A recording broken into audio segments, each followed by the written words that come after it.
تو انسان عبدیت کی منزلوں پر فائز ہونے لگتا ہے، عبودیت کی منزلوں پر فائز ہونے لگتا ہے. اور اصطلاحیں آپ سے مجھ سے بہتر تو آپ جانتے ہیں. دیکھیے عبودیت اور شے کا نام ہے، نماز اور شے کا نام ہے. مثلا کوئی نماز پڑھتا ہے، آپ اسے کہنے لگے اس کے نفس پر عبودیت طاری ہو گئی. نہیں، مجھے نہیں پتا ہے کہ آپ کے نفس میں کتنی عبودیت ہے، آپ کو نہیں پتا ہے میرے نفس میں کتنی عبودیت ہے. نہیں، ہمیں نہیں پتا ہے. نماز پڑھنا اور ہوتا ہے، عبودیت اور ہوتی ہے. روزہ رکھنا اور ہوتا ہے، عبودیت اور ہوتی ہے. حج کرنا اور ہوتا ہے، عبودیت اور ہوتی ہے. اگر حج کرنا ہی عبودیت ہوتا تو مولا اپنے صحابی کے رخ پر ہاتھ پھیر کے نہ دکھاتے کہ یہ جو حج کرنے کے لیے آئے ہیں یہ سارے حاجی نہیں ہیں، ان میں کچھ جانور بھی ہیں جو خانہ کعبہ کا طواف کر رہے ہیں. عبودیت اور شے کا نام ہے. عبودیت کب طاری ہوتی ہے؟ عبودیت اس وقت طاری ہوتی ہے جب ہم پر سنگین حالات ہوتے ہیں، جب ہمارے اوپر سنگین حالات ہوتے ہیں اور ہم راہ عبودیت کو ترک نہ کریں تو عبودیت ہمارے نفس میں سرایت کر جاتی ہے. مثلا پھر ہماری زبان میں وہ تاثیر آ جاتی ہے کہ اگر کوفے کے بازار میں زینب نے کہہ دیا اسکتو تو جو جانوروں کے گلے میں گھنٹیاں تھی وہ بھی رک گئی، سینے میں سانسوں کو روک دیا زینب نے. یہ کس وجہ سے ہوا؟ کیا علی کی بیٹی تھی زینب؟ اس وجہ سے ہوا؟ نہیں، نفس زینب پر عبودیت طاری ہو گئی تھی تو زبان میں وہ تاثیر آ گئی تھی کہ زینب نے جب اس کو تو کہا تو جانوروں کے گلے کی گھنٹیوں میں بھی ہمت نہ ہوئی کہ وہ حرکت کر سکے. اور عبودیت ایسے ہی طاری نہیں ہوتی ہے. کیسے زینب کے نفس پر عبودیت طاری ہوئی؟ جب امام سجاد سے پوچھا گیا مولا بتائیے یہ جناب زینب کی زبان میں وہ تاثیر کہاں سے آئی؟ جناب زینب علی کی بیٹی ہے، وہ الگ مرحلہ ہے، لیکن عبودیت اور فضائل الگ چیز ہوا کرتے ہیں. جناب زینب کے اندر یہ صلاحیت اور یہ عبودیت اس مرتبے کی کہاں سے آئی؟ تو امام سجاد نے فرمایا کہ شام غریبہ سے لے کر واپس مدینے آنے تک میری پھوپھی نے نماز شب بھی قضا نہیں کی.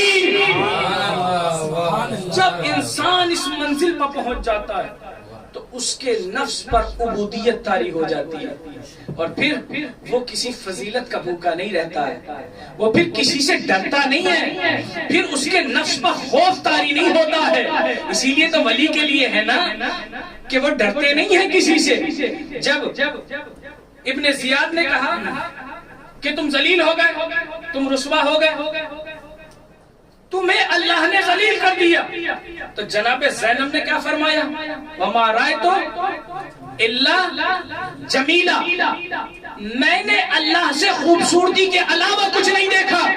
ہمیں ذرا سا بخار ہو جاتا ہے، کیا کہتے ہیں پوری کائنات میں ہی رہ گیا تھا جسے بخار ہونا تھا. بچے کو کوئی پریشانی ہو جاتی ہے، میں ہی رہ گیا تھا جس کے بچے کو یہ اذیت ہو جائے. اللہ تو بڑے مزے کر رہا ہے کہ نہیں ہے؟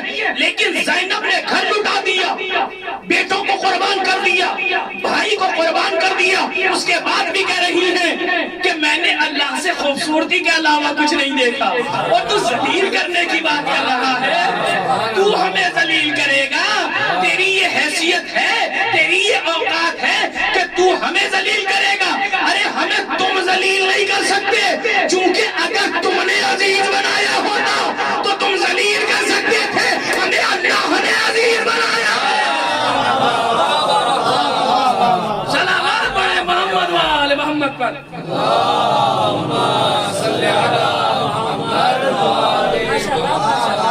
ہمیں تمہیں نے عزیز نہیں بنایا، ہمیں اللہ نے عزیز بنایا ہے. تو کیا سمجھ رہا ہے تخت و تاج پہ بیٹھ کے تو ہمیں ذلیل کرے گا؟ تیری یہ اوقات ہے؟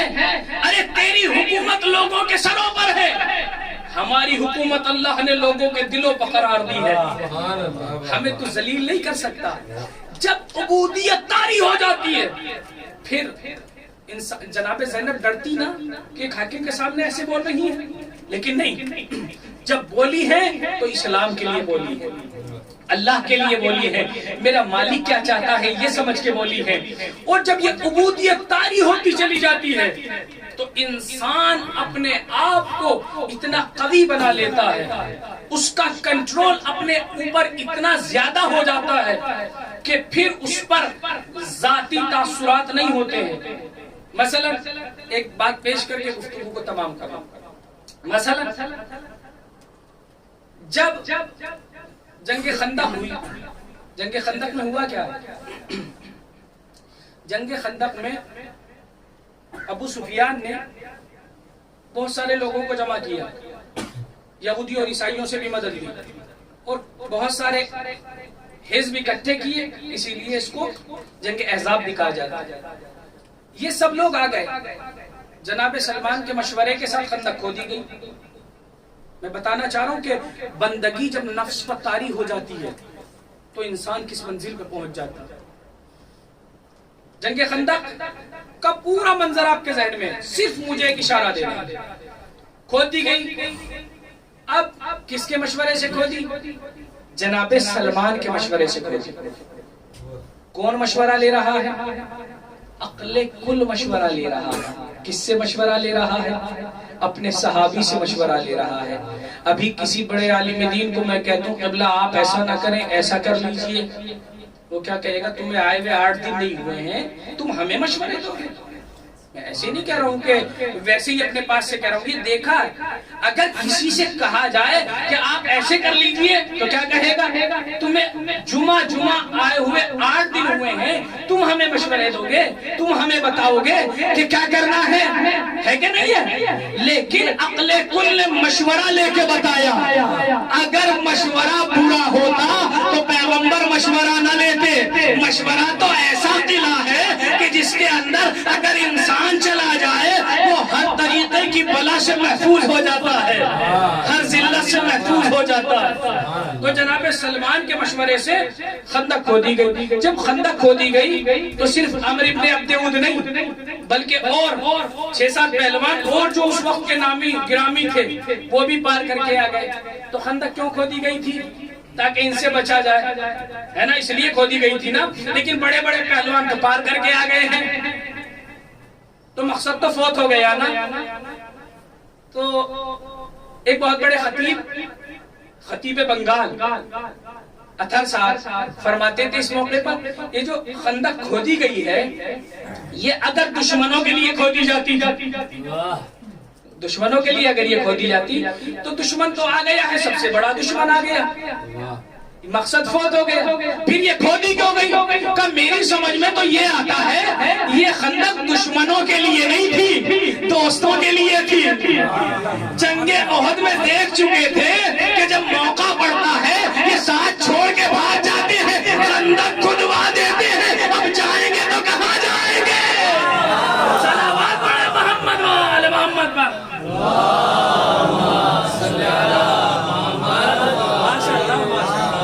گفتگو تمام ہو رہی ہے۔ اب ایک مرتبہ عمرو ابن عبد ود نے، جسے یلیل فارس بھی کہا جاتا ہے، اس نے ایک نیزہ پیغمبر کے خیمے پر مارا۔ جیسے ہی مارا اور کہا کہ حل من مبارد، بھیجیے کسی کو میرے مقابلے پر، کیا کوئی نہیں ہے؟ جیسے یہ کہا تو پھر وہی کھڑا ہوا۔ پیغمبر نے جب کہا کون ہے جو اس کتے کے مقابلے پر جائے؟ اس نے خلق کے مالک ہے پیغمبر اسلام، لیکن کیا کہہ رہے ہیں؟ اس کو کتا کہہ رہے ہیں، انسان ہے۔ اور پیغمبر اسلام دشمنوں کا بھی احترام کرتے ہیں، لیکن کیا کہہ رہے ہیں؟ کون ہے جو اس کتے کے مقابلے پر جائے؟ پیغمبر نے ایک معیار دے دیا، پیغمبر نے ایک معیار دے دیا، اگر میرے دروازے پر آ کر کوئی بے حرمتی کرے تو وہ شکل میں چاہے انسان کی ہو مگر کتا ہوتا ہے۔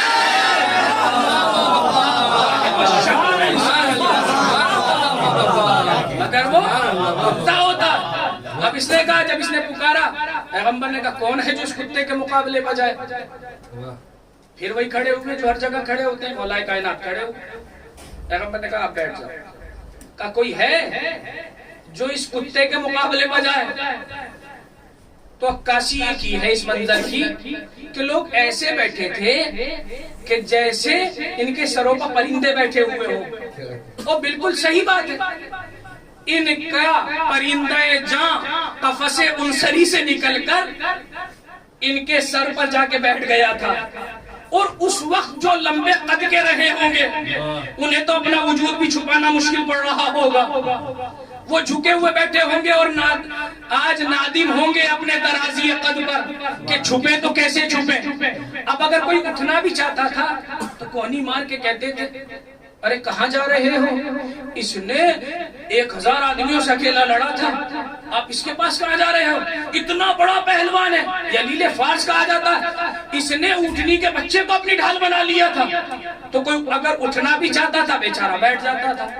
مولا کائنات اٹھے، پہلی مرتبہ میں بھی اٹھے، 2 مرتبہ میں بھی اٹھے، مجھے نہیں پتا 3 مرتبہ میں اٹھے یا 4 مرتبہ میں اٹھے، لیکن میں نے یہ عمل پیغمبر کا دیکھا، چاہے وہ ذوالعشیرہ کا موقع ہو اور چاہے یہ موقع ہو، پیغمبر اسلام نے 1 سے زیادہ مرتبہ میں علی کو بھیجا ہے۔ وجہ کیا ہے، سبب کیا ہے؟ میں سوچتا ہوں پیغمبر کو تو پتا ہے نا کہ علی ہی جائیں گے اور کوئی نہیں جا سکتا، پھر یہ 2 مرتبہ یا 3 مرتبہ عمل دہرانے کی ضرورت کیا ہے؟ شاید پیغمبر قیامت تک کے لیے ان کی زبانوں پر تالے ڈالنا چاہتے ہیں، کوئی یہ بہانہ نہ کر دے علی اس وقت بچے تھے جلدی سے کھڑے ہو گئے، آج جوان تھے جلدی سے کھڑے ہو گئے، ہم بوڑھے تھے ذرا کھڑے ہونے میں ٹائم لگتا ہے ورنہ ہم ہی چلے جاتے۔ اس لیے پیغمبر نے دروازے کو بند کیا، نہیں تم بہانہ نہیں کر سکتے، علی کھڑے ہوئے، علی کو پیغمبر اسلام نے بھیجا، کس طریقے سے بھیجا؟ سجا کے بھیجا علی کو، اور علی جیسے ہی آئے ہیں پوری جنگ خندق نہیں پڑھنا ہے، ورنہ قسم خدا کی عمرو ابن عبد ود کتنا ڈرا ہوا تھا علی سے وہ بیان کرتا، لیکن تفصیل کا موقع نہیں ہے۔ ایک مرتبہ مولا کائنات نکلے، رسول کے دروازے پر اس نے بد کلامی کی ہے، بد عمل انجام دیا ہے، توہین رسالت کی ہے، تو مولا کائنات کو غصہ آنا چاہیے تھا کہ نہیں آنا چاہیے تھا، تبعید تھا کہ نہیں تھا، لیکن مولا کائنات پہنچے میدان میں، اور پہنچنے کے بعد بڑی نرمی سے گفتگو کی، اور ایک مرتبہ میرا مولا فرماتا ہے میں نے سنا ہے کہ تو سامنے والے کی اپنے حریف کی 3 باتوں میں سے کوئی ایک بات قبول کرتا ہے، اس نے کہا میں بات قبول کرتا ہوں، کہا تو پہلی بات تو یہ ہے کہ تو اسلام لے آ۔ یہ اسلام لے آ جو مولا کہہ رہے ہیں، یہ مولا جنگ کے میدان کو مدرسہ بنا رہے ہیں، یعنی مولا کہنا یہ چاہ رہے ہیں اسلام لے آ کا مطلب یہ ہے کہ آخرت میں جہنم کے عذاب سے بچ جائے گا، یہاں میری تلوار سے بچ جائے گا، مولا مدرسہ بنا رہے ہیں۔ پھر اس کے بعد مولا نے کہا دوسری بات یہ ہے اگر اسلام نہیں لاتا ہے تو ایسا کر واپس چلا جا۔ اس نے کہا کہ میں واپس نہیں جا سکتا، چونکہ اگر میں واپس چلا گیا تو عرب کی عورتیں تانا دیں گی، اس لیے میں واپس بھی نہیں جا سکتا۔ کہا اچھا اگر واپس نہیں جا سکتا تو کر حملہ۔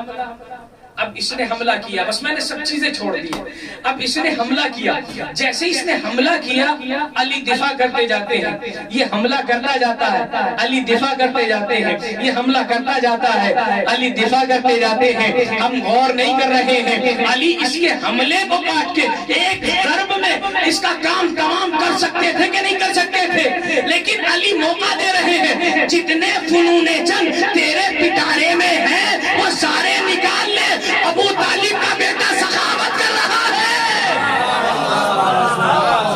ابو طالب کا بیٹا سخاوت کر رہا ہے، کل کوئی یہ نہ کہہ دے کہ علی نے اتفاق سے قتل کر دیا تھا، نہیں جتنے فنون جنگ دکھا سکتا ہے دکھا دے، پھر بعد میں افسوس نہ کرنا، اس نے اپنے سارے فنون جنگ دکھائے، ابو طالب کا بیٹا دفاع کرتا رہا، ایک مرتبہ جب یہ حملہ کرتے کرتے تھک گیا، اس کے بعد مولا نے فرمایا اب جواب میں حملے کو برداشت کر، علی کی تلوار چلی، علی نے 2 ضربوں میں قتل کیا ہے، عمرو ابن عبد ود کو 1 ضرب میں قتل نہیں کیا، 2 ضربوں میں قتل کیا اور قتل کر دیا، لیکن اس سے پہلے کا مرحلہ جو میرے موضوع کے مطابق ہے، علی نے اس پر قبضہ کر لیا، کچھ لوگوں نے اس بات کو تسلیم کیا ہے، کچھ نے انکار کیا ہے، مجھے اس اختلاف میں نہیں جانا ہے، لیکن ایک بات تو ہے نا مولا اللہ کے لیے سب کام کرتے ہیں، اتنا تو ہم مانتے ہیں نا، جیسے اس کے اوپر سوار ہوئے اس نے لعاب دہن مولا کائنات کے اوپر ڈالا،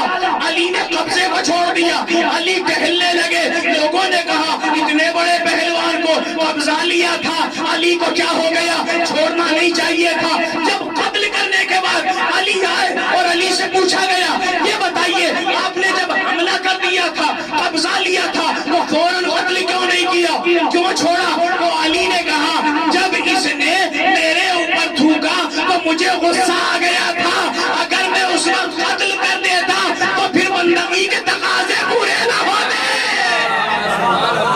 صلوات پڑھیں محمد وآل محمد پر.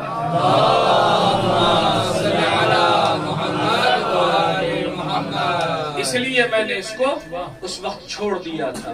یعنی اللہ کے لیے کام کرنے کو اپنے لیے مایہ افتخار سمجھتے ہیں, اپنے نفس کو کبھی بیچ میں نہیں لاتے. جبکہ علی کا نفس تو خود نفس اللہ ہے, لیکن دنیا کو بتا دیا, دنیا کو پیغام دے دیا کوئی بھی کام کیا جائے تو صرف اللہ کے لیے کیا جائے, اپنی ذات کے لیے نہ کیا جائے. مجلس کی جائے تو صرف اللہ کے لیے, نوحہ پڑھا جائے تو صرف اللہ کے لیے, ماتم کیا جائے تو صرف اللہ کے لیے, کچھ بھی کام کریں تو صرف اللہ کے لیے. اگر ہمارا ہر کام اللہ کے لیے ہوگا تو پھر ہم امام کی نظر میں بھی معتبر ہوں گے, اللہ کی نظر میں بھی معتبر. عزیزان گرامی, عبودیت جب نفس میں اترتی ہے تو انسان پھر یہ نہیں دیکھتا ہے کہ میرا اکبر اہم ہے, نہیں. اگر ہم شکل پیغمبر ہے تو اللہ کے لیے وہ بھی قربان. پھر یہ نہیں دیکھتا ہے کہ میرا اصغر تو ابھی 6 مہینے کا ہے, نہیں, اللہ کی راہ میں اسے بھی قربان کر دیتا. صبح بڑی تفصیل سے جناب حبیب ابن مظاہر کے مسائل سن چکے ہیں, لیکن چونکہ میرے ایک دوست نے کہا کہ نہیں آپ جناب حبیب ابن مظاہر کے مسائل پڑھیں. عزیزان گرامی, جناب حبیب ابن مظاہر خط کے محتاج نہیں ہیں کہ انہیں خط بھیجا جائے تب جناب حبیب ابن مظاہر آئے. ارے جناب حبیب تو وہ ہیں, واحد وہ شخصیت ہے کہ جنہوں نے امام حسین پر اپنے آپ کو 2 مرتبہ قربان کیا ہے, 2 مرتبہ قربان کیا. ایک مرتبہ بچپن میں اپنے امام پہ اپنے آپ کو قربان کر دیا, ایک مرتبہ ضعیفی میں اپنے آپ کو امام کے اوپر قربان کر دیا. امام حسین سے جناب حبیب بڑی محبت کرتے تھے. ایک دن اپنے بابا سے کہنے لگے بابا آپ نے رسول کی دعوت کی ہے, میں چاہتا ہوں میری طرف سے امام حسین کی دعوت بھی کریں. پیغمبر اسلام کی اور امام حسین کی دعوت ہو گئی. جناب حبیب بار بار چھت پہ جاتے ہیں اور دیکھتے ہیں کہ میرا آقا آ رہا ہے کہ نہیں آ رہا ہے, بے-چین ہیں, مشتاق ہیں کہ جلدی سے میرا آقا آ جائے. اب ایک مرتبہ جیسے ہی چھت پہ پہنچے دیکھا امام آ رہے ہیں, رسول آ رہے ہیں. آتے ہوئے دیکھا جلد بازی میں نیچے آ رہے تھے کہ چھت سے گر گئے, اس دنیا سے رخصت ہو گئے. جناب حبیب باپ کا جذبہ بھی دیکھیں, اپنے بیٹے کو ایک حجرے میں رکھا تاکہ پیغمبر اسلام کھانا کھا سکے, شہزادہ کھانا کھا سکے. اب دسترخوان پر کھانا لگا دیا گیا, امام حسین بیٹھ گئے. جناب مظاہر نے کہا یا رسول اللہ شروع کیجئے, بسم اللہ کیجئے. امام حسین نے کہا نہیں, میرے دوست حبیب کو بلایا جائے, جب تک حبیب نہیں آئیں گے میں کھانا نہیں کھاؤں گا. جناب مظاہر نے کہا کہ آ جائیں گے آپ کھانا کھا لیجیے. کہا نہیں, جب تک حبیب نہیں آئیں گے حسین کھانا نہیں کھائے گا. تو حقیقت بتانا پڑی کہ حبیب اب اس دنیا میں نہیں رہے. امام حسین نے سنا, امام حسین حبیب کے قریب پہنچے, حبیب زندہ ہوئے, امام کو سلام کیا. اب یہ جذبہ جس کے ذہن میں بچپن سے ہو اور جسے پتا ہو میری زندگی پر اختیار حسین کا ہے، کیا وہ انتظار کرے گا؟ اس کی وجہ کیا ہے؟ خط کا انتظار کیوں کیا؟ خط کا انتظار اس لیے کر رہے تھے چونکہ ایک امام نے کوفے میں چھوڑا تھا، دوسرا امام جب تک نہیں بلائے گا حبیب کیسے آ جاتے؟ اس لیے 2 محرم ہے نا آج امام کا کارواں کربلا میں وارد ہو چکا ہے، امام کربلا میں پہنچ چکے ہیں۔ یہ قافلہ جب کربلا میں پہنچ گیا تو تیسری محرم سے لشکر پر لشکر آنے لگے۔ جناب زینب نے پوچھا اب کس کا لشکر آیا ہے؟ کہ خولی کا لشکر آیا ہے۔ کہا اب کس کا لشکر آیا ہے؟ کہا اب شمر کا لشکر آیا ہے۔ کہا اب کس کا لشکر آیا ہے؟ کہ پسر سعد بھی آ گیا ہے۔ ایک مرتبہ شہزادی زینب نے کہا اے فضہ ذرا میرے بھائی کو بلا لائیے، میں اپنے بھائی سے کچھ بات کرنا چاہتی ہوں۔ امام حسین تشریف لائے، جناب زینب نے کہا اے بھیا ادھر لشکر پر لشکر آ رہے ہیں، کیا ہمارا کوئی اس بڑی کائنات میں نہیں ہے کہ جسے ہم بلا سکیں؟ امام نے فرمایا اے بی بی میرے بچپن کا دوست حبیب ابن مظاہر ہے۔ اور یہ کہنے کے بعد امام نے خط لکھا، خط کا مفہوم آپ کے ذہن میں ہے۔ خط لکھنے کے بعد جیسے امام اس خط کو بند کرنا چاہتے تھے، جناب زینب نے کہا اے بھیا ایک جملے کا اضافہ میری طرف سے کر دیجئے۔ کہا زینب کیا لکھوں؟ کہا ایک جملہ لکھ دیجئے اے بھیا حبیب آنے میں دیر نہ کرنا۔ اجرکم اللہ، خدا کوئی غم نہ دے سوائے غم سید الشہداء کے۔ ارباب عذاب امام نے خط کو بند کیا، لفافہ بنایا، اپنے قاصد کو دیا جاؤ اور حبیب کے پاس لے جاؤ۔ کوفے قاصد پہنچا، 2 طرح کی روایتیں ہیں لیکن مشہور یہ ہے کہ جناب حبیب ابن مظاہر کھانا تناول فرما رہے تھے، لقمہ گلے میں اٹکا، محسوس کیا شاید کوئی چاہنے والا مصیبت میں ہے۔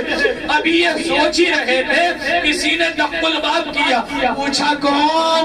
کہا انا برید الحسین، میں حسین کا قاصد ہوں۔ میں لقمے کو وہیں پہ چھوڑا، دروازہ کھولا، ارے اپنے نام کے قاصد کو دیکھا، ارے کبھی اس کے ہاتھوں کو چومتے تھے، ان ہاتھوں سے میرے امام سے مصافحہ کیا ہوگا، کبھی اس کی آنکھوں کو چومتے تھے، ان آنکھوں سے میرے امام کی زیارت کی ہوگی۔ ارے حبیب نے خط کو کھولا، خط میں لکھا ہوا تھا اے حبیب زہرا کا لال نرغہ آدھا میں گر گیا ہے۔ اے حبیب حسین اکیلا نہیں آیا ہے، اے حبیب زیدانیہ بھی ساتھ میں ہے۔ ارے حبیب گریہ کر رہے ہیں۔ زوجہ نے پوچھا اے میرے والیو بھائی ارے سبب کیا ہے؟ آپ رو جو رہے ہیں؟ کہا زہرا کا لال نرغہ آدھا میں گر گیا ہے، مجھے نصرت کے لیے بلایا ہے۔ اور ایک مرتبہ زوجہ کہتی ہے کہ تمہارا ارادہ کیا ہے؟ تو میں سوچتا ہوں مجھے ضعیفی میں اکیلا چھوڑ کے چلا جاؤں گا، اب تیرا کیا ہوگا؟ ایک مرتبہ زوجہ نے کہا میری چادر تم اوڑھ لو، ارے فرزند رسول بلائے اور تم مدد کے لیے نہ جاؤ۔ حبیب مسکرانے لگے اے میری زوجہ میں تو تیرا امتحان لے رہا تھا، ارے فرزند زہرا بلائے اور حبیب نہ جائے۔ بس ایک روایت سن لیجیے اور گفتگو تمام ہو رہی ہے۔ ایک مرتبہ جناب حبیب نے اپنے غلام کو بلایا اور غلام کو بلانے کے بعد کہا یہ سواری ہے، یہ فلاں جگہ پہ لے کے چلا جا اور میں وہاں پر پہنچتا ہوں۔ حبیب کو جانے میں ذرا سی دیر ہو گئی تو حبیب نے قیامت خیز منظر دیکھا۔ حبیب نے منظر کیا دیکھا کہ غلام گھوڑے کی باہوں میں باہیں ڈالے ہوئے ہیں، گھوڑے کی گلے میں باہیں ڈالے ہوئے ہیں اور گھوڑے سے کہہ رہا ہے اے میرے آقا کی سواری تو گھبرانا نہیں، اگر میرا آقا نہ آیا تو میں فرزند زہرا کی نصرت کے لیے جاؤں گا۔ ارے حبیب نے سر پیٹ لیا، اے زہرا کے نام کیا وقت آ گیا ہے، غلام بھی اپنے